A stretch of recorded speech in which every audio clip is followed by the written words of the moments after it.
자, 문학 21쪽. 문학 21쪽 볼게요. 자, 문학 21쪽 보면 여기서는 시의 운율에 대해서 나와 있는데 우리 다시 한번 떠올려보자. 시의 3요소가 뭐였죠? 시의 3요소?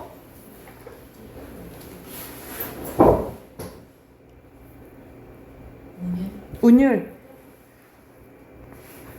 또.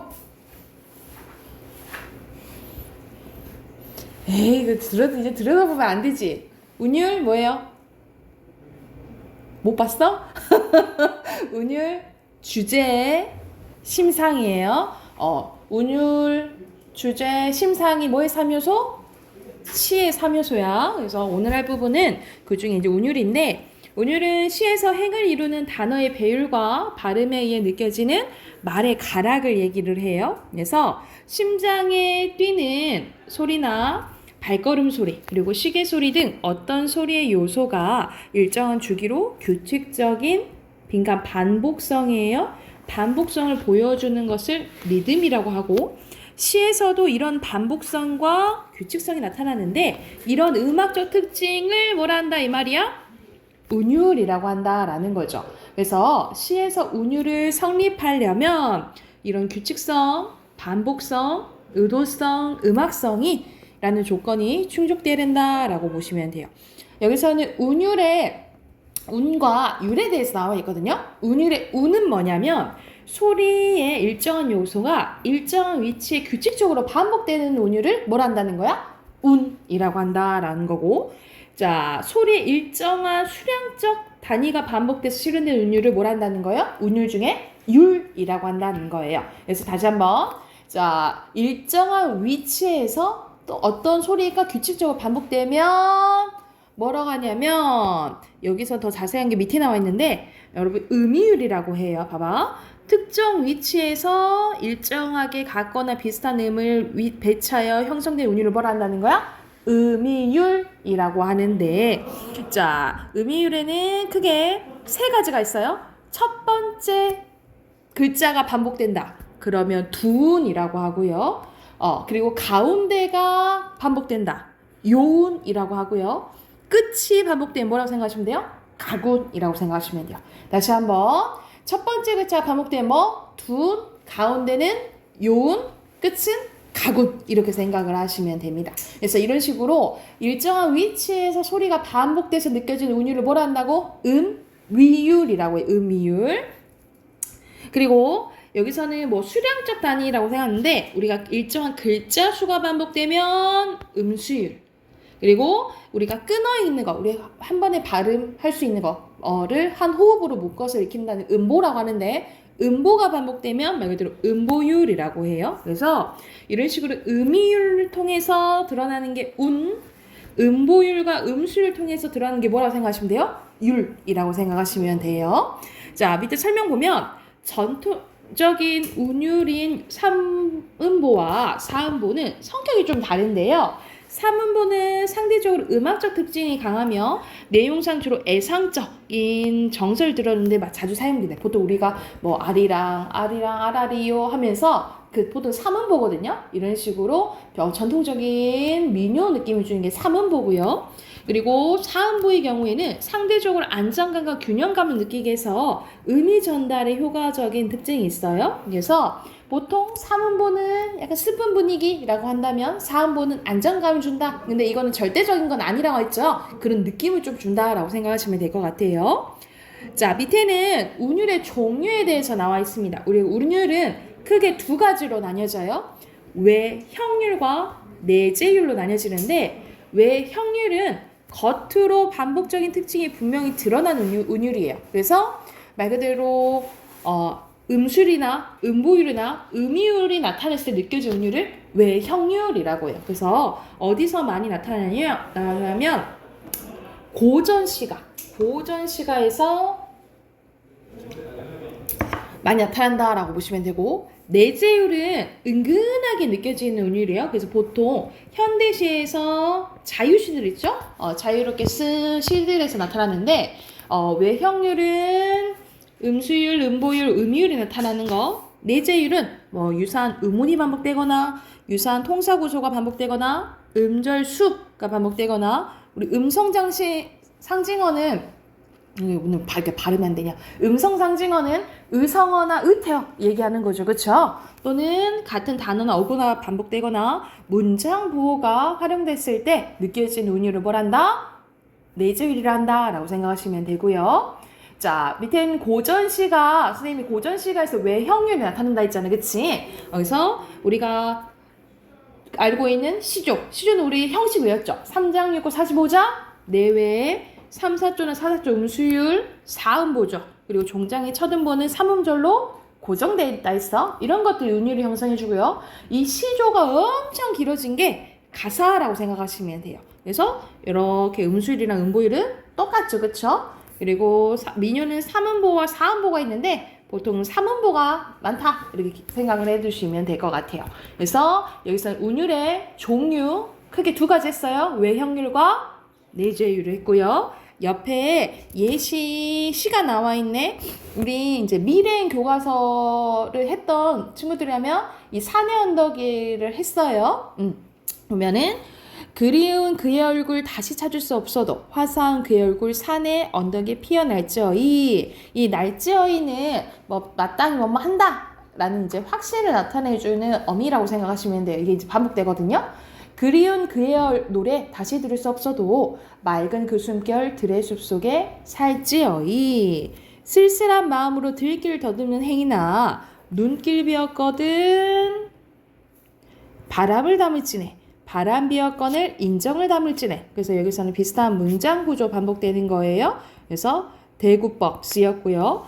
그리운 그의 모습 다시 찾을 수 없어도 울고 간 그의 영혼 들의 언덕에 피어 날지어이 하고 보이네. 그치?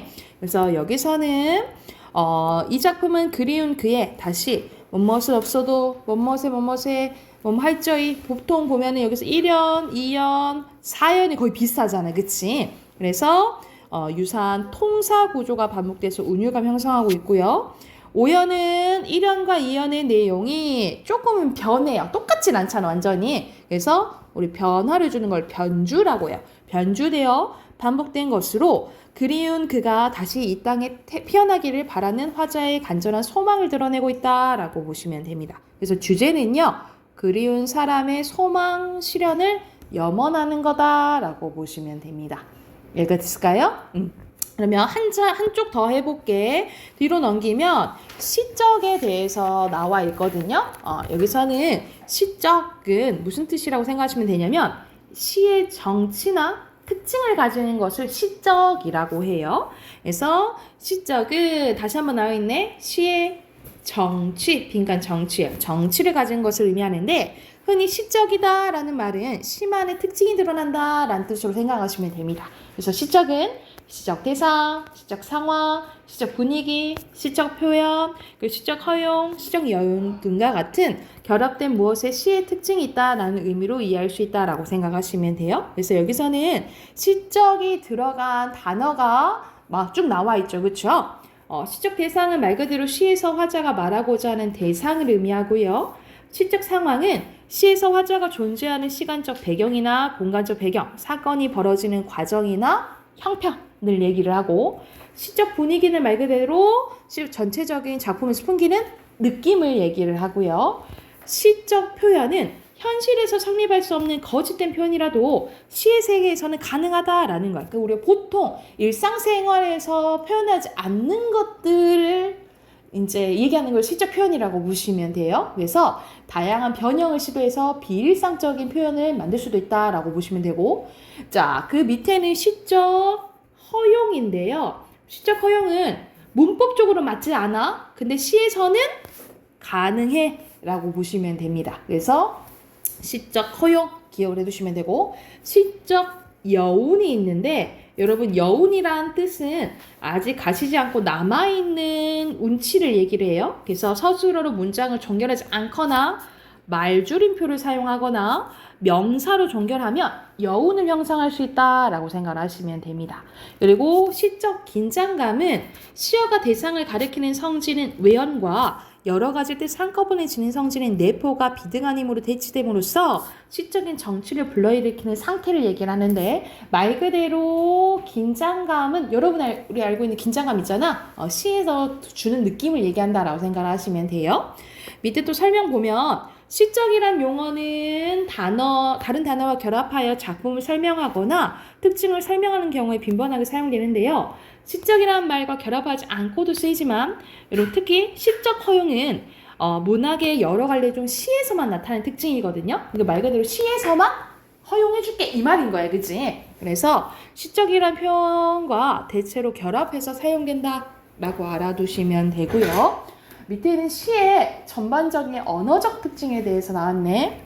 시의 언어는 단순히 의미를 전달하기 위한 수단에 그치는 것이 아니라 언어 자체가 독자성을 가지고 있다는 점에서 일상적인 언어와 구별되는데 따라서 시의 언어는 압축과 생략을 기본으로 하며 지시적이보다는 함축적인 의미를 중시해요. 함축적이라는 거 우리가 앞에서 했었지? 단어에 많은 의미가 담겨져 있는 거죠. 그렇죠? 그래서 시어의 함축적 특징 때문에 여러 가지로 해석될 수 있거든요. 그래서 빈칸 다의적입니다. 다의적으로 해석되며 그 결과 이럴 때도 있고 저럴 때도 있는 애매성을 띠게 되는 거예요. 그래서 시에서 애매성을 하나의 단어, 언어로 두 가지를 나타낼 수 있는 경제적인 표현으로 보기 때문에 효과적인 표현으로 인정되기도 한다. 라고 보시면 됩니다. 이거 해당되는 또 예시 옆에 있죠? 한번 봐볼게. 이색의 부병루라는 작품입니다. 어제 영명사를 지나다가 고구려와 관련된 데네요. 잠시 부병루에 올랐네. 텅 빈 성에. 웬 텅 비었겠어? 나라가 망했기 때문이겠죠. 그렇죠? 텅 빈 성에 조각달이 떠있고 천년의 구름 안에 바위는 늙었네. 기린마는 떠나간 뒤 돌아오지 않으니 천소는 지금 어디 곳에서 노니는가. 돌다리에 기대어 길게 휘파람 보노라니 산은 오늘도 푸르고 강은 절로 흐르네. 이렇게 시간은 점점 계속 그냥 흘러간다라는 거야. 자, 이어서 보면 그래서 이 작품은 천년의 구름 아래 바위로 늙었네 라는 표현을 통해서 시간이죠. 시간의 흐름을 오래된 바위의 모습으로 표현함으로써 시각적으로 형성하여 인간사가 허망하고 더덥게 느껴지는 시적 분위기를 만들고 있다라고 보시면 됩니다. 그래서 여기서 주제는 지난 역사에 대한 회고와 국운 회복, 소망이라고 보시면 돼요. 자, 여기에 해당되는 문제가 옆에 쭉 있거든요. 이거는 선생님이 숙제로 내줄 거예요. 23쪽부터 어디까지 풀어오시냐면 29쪽. 29쪽까지 여기서는 앞에서 배웠던 거 이제 확인하는 문제 쭉 나오거든요. 그래서 이거는 꼭 풀어오셔야 돼요. 풀어야지 선생님이 답 확인하고 설명해주고 하니까 23쪽부터 29쪽은 숙제 체크해 놓으세요. 숙제로 해오고 다음 주에 확인할게요. 아셨죠? 그러면 우리 독서 꺼내볼게요. 독서.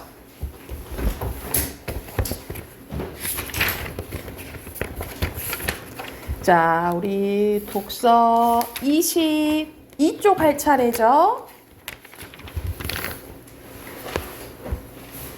22쪽 볼게요. 자, 22쪽 보면은 여기서는 접속어의 기능 파악하기 나오네요. 접속어의 기능 파악인데 우리 앞에서 했던 기억나지? 주어 서술어 찾았고 그리고 필수 요소랑 보충 요소 찾는 거 했잖아요. 그래서 여기서는 이제 문장 간의 의미 관계 나타내는 거 할 건데 첫 번째 보면은 문단을 이루는 문장과 문장을 의미 관계를 이루어 정렬되어 있는데요. 다시 문단을 이루는 문장과 문장은 의미 관계를 이루면서 정렬되어 있다라는 거야. 이런 의미 관계는 문장과 문장을 이어주는 구실을 하는 접속어를 통해서 드러난다라고 보시면 돼요. 접속어를 통해서 드러나는데 이 접속어의 의미를 나타내는 이제 예시들이 좀 나열되어 있어요. 첫 번째 역접이에요. 역접은 그러나, 그런데, 하지만, 이에 반해 이런 것들이 나오면 의미가 뭐라고 생각하시면 돼요? 역접이에요. 역접. 그래서 앞서 나온 내용과 반대되는 의미여야겠지, 그치? 그래서 빈칸은 상반입니다. 상반된 맥락이 이어질 때 쓰여요. 그리고 또한 그리고 게다가 아울러 더구나 뿐만이라는 더 추가적으로 쓸 때야. 그치? 그래서 첨가를 의미합니다. 그래서 앞문장에 또 다른 설명을 빈칸 설명이에요. 설명을 덧붙일 때 쓰인다라고 생각하시면 되고 따라서 그래서 그러므로는 원인과 결과에 해당돼 그래서 인과입니다. 그래서 앞문장과 뒷문장의 내용이 말 그대로 빈칸 원인과 결과에 해당될 때 쓰인다라고 생각을 하시면 되고요. 한편 그런 데는 바꿀 때 전환이죠. 그쵸? 그래서 빈칸은 하고 싶은 말 화제를 바꿀 때 쓴다라고 생각하시면 되고 요컨대 결국 다시 말해 약간 요약하는 거지. 그치? 그것을 환원이라고 하는데 앞서 나온 내용을 다시 진술하거나 뭐 할 때? 정리, 고로 요약할 때 쓰인다라고 생각을 하시면 돼요. 그래서 여러분 이 단어를 알아두셔야겠죠? 역접, 상반될 때, 첨가, 덧붙일 때, 그치? 원인, 결과, 인과, 바꿀 때, 전환, 그리고 요약할 때 뭐? 환원 이렇게 생각을 하시면 되겠죠? 그러면 해당되는 내용 옆에 선생님이랑 같이 해보자. 봐봐. 아까 다시 말에는 뭐였지? 다시 말에는 정리하는 거지, 그치? 그럼 뭐예요? 환원이겠죠, 그쵸? 이렇게 체크하는 거야. 그래서는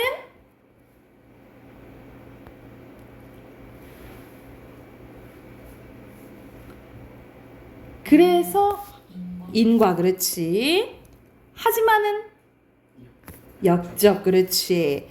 한편 다른 쪽을 얘기해줘야겠죠, 그쵸? 그럼 뭐야? 바꿔서 전환. 더구나 이거는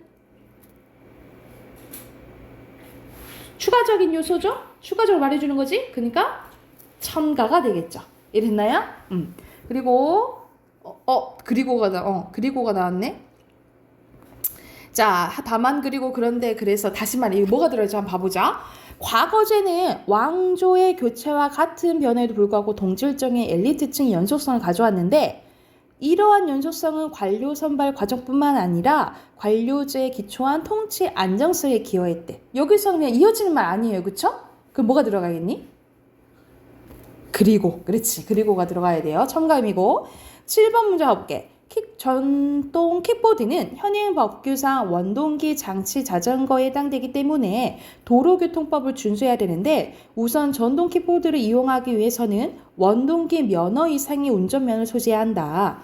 관련 면허를 소지할 수 없는 만 16세 미만의 청소년은 전동 킥보드를 이용해서는 안 된대. 근데 여기서는 뭐가 들어가야 될까? 면허만 가지고 있는 사람만 가능하다 이 말이잖아. 그치? 그 뒤에도 이어져 있는 똑같은 말 아니에요. 그쵸? 그러면은 애기들은 안 된다 이 말이잖아. 그쵸? 그 뭐가 들어가야 돼? 정리하는 말. 다시 말해 요게 들어가야겠죠. 이해됐어요? 거의 앞에 말에 거의 똑같은 말이니까. 그치? 8번 문장 가볼게요. 형광등은 필라멘트에서 직접 빛을 얻는 것이 아니므로 가열 온도를 낮출 수 있어서 백열 전구에 비해 30% 정도의 전력 소비로 같은 밝기를 낼 수 있대요. 백열 전구에 비해 적외선 방출도 적고 수명도 5배에서 6배를 길대요. 그래서 여기서는 장점이 더 추가되죠. 그쵸? 그럼 뭐가 들어가야 될까? 또한, 그렇지. 또한이에요. 9번째 문장. 작업 큐에 등록된 프로그램의 수가 많아지면 각 프로그램의 대기 시간은 그에 비례하여 늘어나는데 자, 작업 큐에 등록할 수 있는 프로그램의 수를 제한해 대기 시간이 일정 수준 이상으로 길어지는 것을 막을 필요가 있대요. 늘어나니까 막을 필요가 있다는 거잖아. 그치? 그냥 인과 느낌 아니에요. 그죠? 그럼 뭐가 들어가야 될까? 따라서 들어야겠죠. 그쵸? 그리고 마지막 사진은 19세기 초까지만 해도 근대 문명이 만들어낸 기술적 도구이자 현실 재현의 수단으로 인식되었다. 점차 여러 사진 작가들의 사진을 연출된 형태로 찍거나 제작함으로써 자기의 주관을 표현하고자 하는 시도를 했다라네요. 그럼 여기서는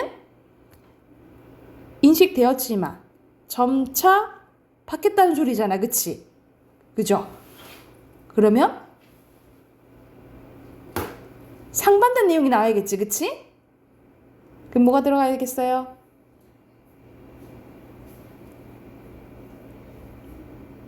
장기에 뭐가 들어가야 돼? 하지만. 그렇지. 이렇게 하는 거야. 이해됐죠? 그러면 뒤에 해당하는 문제 푸셔야겠죠? 24쪽, 25쪽 문제 풀고 답 확인해 볼게요. 봅시다. 자, 여기서 24쪽 세 번째 문장 보면요. 접속어 그래서의 역할은 앞에서 뭐라 했지? 인과라고 했죠. 그쵸? 인과 쓰시면 되고. 자, 4번 문장에 쓰인 접속어를 고려할 때 정약용은 주의 관점에 대해서 어떤 태도를 취하고 있냐? 보면은 그런 앞에 주에 대해서 얘기하고 그러나 나왔잖아. 그치? 그러면 상반되는 거잖아요. 그쵸? 그래서 태도는 비판적 태도라고 보시면 돼요. 그러니까 생각이 다른 거지. 그치? 그리고 7번, 8번 문장에서 먼저 다음으로 라는 표지를 통해서 뭐에 대해서 얘기하냐? 먼저를 통해서 감각적 요구에서 비롯된 비호에 대해서 얘기하는 거고, 먼저는 다음으로는 도덕적 욕구에서 비롯된 기호에 대해서 얘기하는 거죠. 그래서 각각 여기 쓰시면 돼요. 그리고 9번 문장에서 정약용이 감각적 욕구에 대해 긍정적인 측면이 무엇인지 쓰면 여기서는 뭐라고 했어요? 감각적 욕구가 생존에 필요하고 삶의 원동력이 된다 라고 했죠. 그쵸? 여기 부분 쓰시면 되고 11번째 문장에서 접속어 그래서 라는 기능을 가진 접속어 2개 이상 쓰래. 여기서는 추가적으로 쓰는 거예요. 그래서랑 비슷한 거. 뭐 따라서 뭐 그러므로 뭐 이런 거 쓰면 되겠죠. 그치? 우리 앞에서 했던 거. 그리고 그런데의 기능은 바꾸는 전환이죠. 이렇게 쓰시면 됩니다. 자, 내용 봤을 때 1번에 적절한 것은 여기서는 주희 나오고 정약용의 생각 나오죠. 그쵸? 그래서 해당되는 거 2번이고요. 그리고 2번에 알맞지 않은 거 여기서는 4번. 감각적 욕구가 필요한 것도 있다 했잖아요. 그치? 이걸 조절해야겠지. 그치? 제거한 건 아니라고 봐야죠. 그리고 3번에 가장 적절한 것은 기억은 뭐예요? 왼쪽에 기억은 뭐죠? 도덕, 감각적 욕구. 그리고 니은은 도덕적 욕구. 이렇게 생각하시면 되겠죠? 적절한 건 3번이고요. 그리고 4번에 여기서 알맞지 않은 것은 5번입니다. 이해해주는 건 용서라고 봐야겠죠? 그죠? 용서로 봐야겠지. 여기까지 됐을까요? 혹시 질문했을까요? 넘어가 되겠어요? 우리 그럼 문법 번 해볼게요.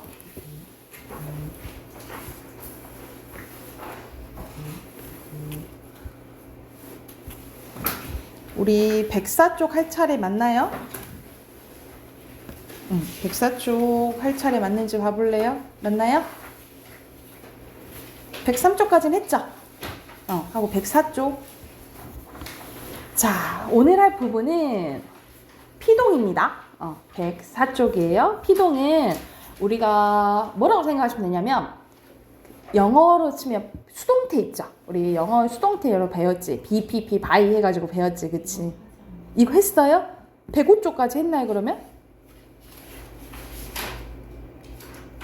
했어요? 채점 했나요, 그러면? 105쪽까지 했어? 피동 했어요? 그래서 선생님 체크가 안 돼 있었네. 그러면은 106쪽 할 차례인가요? 맞아요? 106쪽. 자, 선생님이 체크가 안 돼 있어서 안 한 줄 알았어. 체크 써놔야겠다. 자, 우리 저번 시간에 보면 피동 배운 거죠? 우리 피동은 당하는 거라 했지, 그치? 피동은 당하는 거라고 한다면 사동은 시키는 거라고 보시면 돼요. 시키는 거예요. 자, 근데 이 사동의 반대가 주동이거든요. 주동은 자기가 직접 하는 걸 얘기하고요. 사동은 주어가 동작을 남에게 시키는 겁니다. 그래서 요렇게가 반대 개념인데 선생님 그러면 능동이랑 뭔 차이예요? 능동도 스스로 하는 거잖아. 그치? 능동이랑 주동은 별 차이 없어요. 근데 반대 개념이 다르다고 생각하시면 돼요. 능동의 반대가 피동이고 주동의 반대가 뭐예요? 사동. 이렇게 생각을 하시면 돼요. 자, 여기도 주동문의 사동문을 바꾸는 방법을 아셔야 됩니다. 근데 여기서는 목적어의 유무에 따라서 달라져요. 자, 첫 번째 여기서는 목적어가 없어요. 자, 물이 유리잔에 가득 찼다 했을 때는 무리가 자, 주동문의 주어가 뭐라고 하냐면 사동문의 목적어로 가고요. 부서는 그대로 가고. 자, 새로운 주어가 필요해요. 왜냐면 시키는 주체가 필요한 거야. 그 다음에 서술어는 자연스럽게 어떻게 돼요? 우, 얻다 해서 사동전미에서 뭐가 들어가요? 우가 들어가죠. 그치? 그래서 다시 한번. 자, 여기서는 주동문의 목적어가 없을 때 주동문의 주어는 사동문의 뭐가 돼요? 목적어가 되고요. 목적어가 되고 새로운 주어 만들어줘야 되고 자, 서술어는 자연스럽게 사동전미에서 뭐가 들어가요? 우가 들어갔다라고 보시면 되겠죠. 그리고 목적어가 있을 때는 어떻게 되냐면 주동문의 주어가 사동문의 부사어가 돼요. 뭐로 된다고? 부사어가 되고 목적어는 목적어. 새로운 주어 넣어야 되고요. 그리고 사동전미사 여기서 뭐가 쓰였어? 히가 쓰였네. 그치? 그래서 여기서는 목적어 유무에 따라 달라져요. 자, 목적어가 없을 때는 주어가 목적어로 바뀌고요. 자, 목적어가 있을 때는 주동문의 주어가 사동문의 뭐로 바뀌어요? 부사어로 바뀐다. 이거 기억해 두시면 될 것 같아요. 그리고 만드는 방법은 피동문이랑 똑같습니다. 사동전미사 이히리기에다가 뭐가 추가되냐? 우구추가 추가돼요. 다시 한번 사동전미사에 뭐 있어? 이히리기 우구추가 있고 이 이히리기 우구추가 붙거나 시기에다가 붙으면 파생적 사동이라고 하고요. 뭐뭐하게 하다가 붙으면 통사적 사동이라고 합니다. 다시 한번 사동전미사 이히리기 우구추가 붙으면 무슨 사동? 파생적 사동. 뭐뭐하게 하다가 붙으면 무슨 사동? 통사적 사동이다 라고 생각을 하시면 돼요. 근데 여기서 차이점이 있는데요. 자, 여기서는 그러면 입힌다가 되고 입게 한다가 가능하겠지. 그치? 이게 파생적, 이게 통사적이에요. 그쵸? 근데 입힌다는 두 가지로 해석이 가능할 수 있어요. 어머니가 아이에게 옷을 입힌다는 직접 입혀줄 수도 있는 거고, 그쵸? 직접 사동으로 해석이 가능하고 입힌다는 입게 만들 수도 있는 거야. 그래서 간접 사동 두 가지로 해석이 가능해요. 근데 입게 한다는 간접만 되겠지. 그치? 입게 한다는. 그래서 이거 기억하시면 돼요. 이렇게 사동전미사가 붙을 때는 직접 사동 두 가지로 해석 가능하다라고 생각하시면 되고 그리고 입게 한다는 뭐로만? 간접으로만 해석된다. 이렇게 기억하시면 될 것 같아요. 이해됐을까요? 그러면 옆에 107조 문제 풀고 답 확인 한번 해볼게요.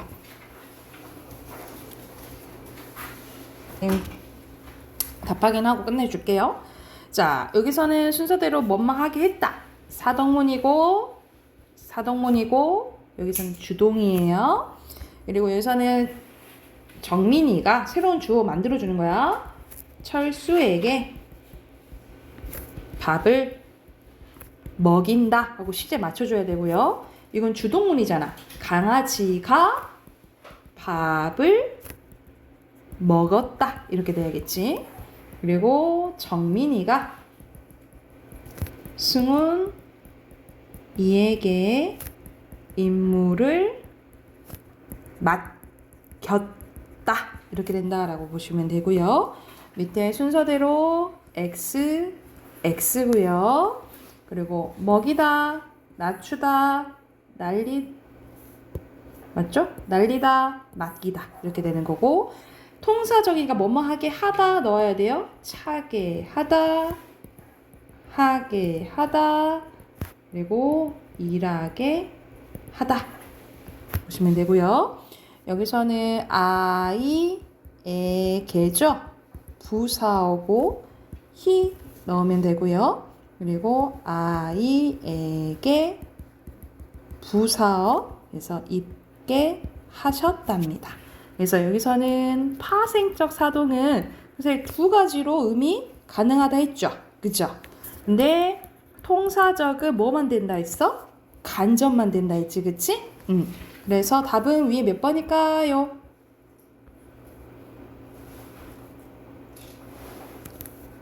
이거는 중의성 없이 간접만 된다 했어, 그쵸? 그래서 답은 5번입니다. 중의성 안 생겨요. 됐나요?